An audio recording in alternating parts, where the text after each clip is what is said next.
Hello everyone, hello again.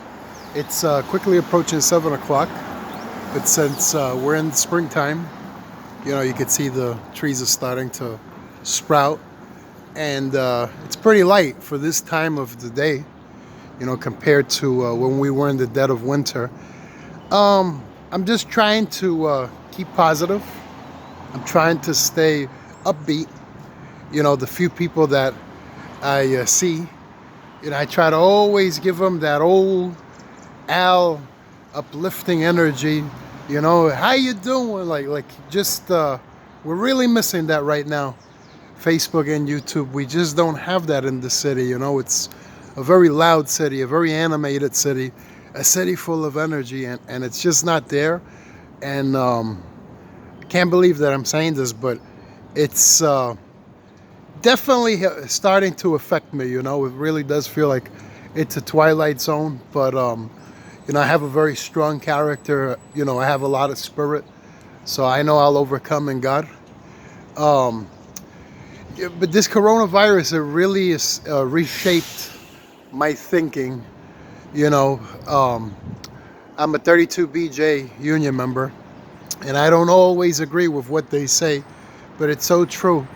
If grocery workers, for example, and also fast food chain restaurants that sell short order food, if they're considered so essential to run in the city, then we really should consider paying them a little bit more.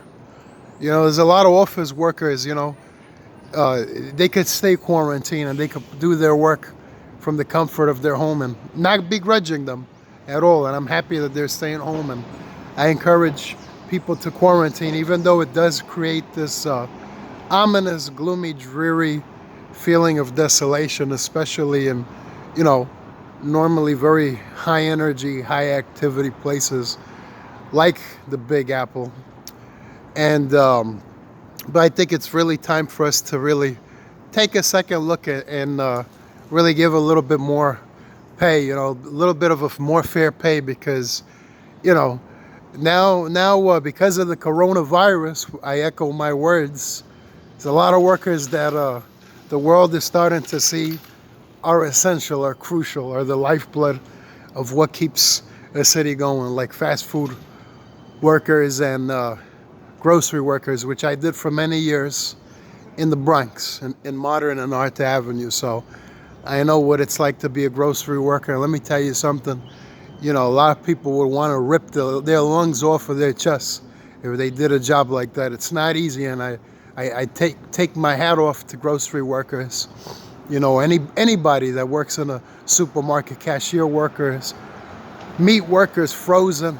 It's such an unsung job, with not many perks involved, and it's a thankless type of job, and we should really give it a second look and consider paying these people a little bit more, because we're seeing that they do keep cities like the Big Apple spinning around and around, a part of that big, well-oiled machine, which now seems to have a couple of components out of whack.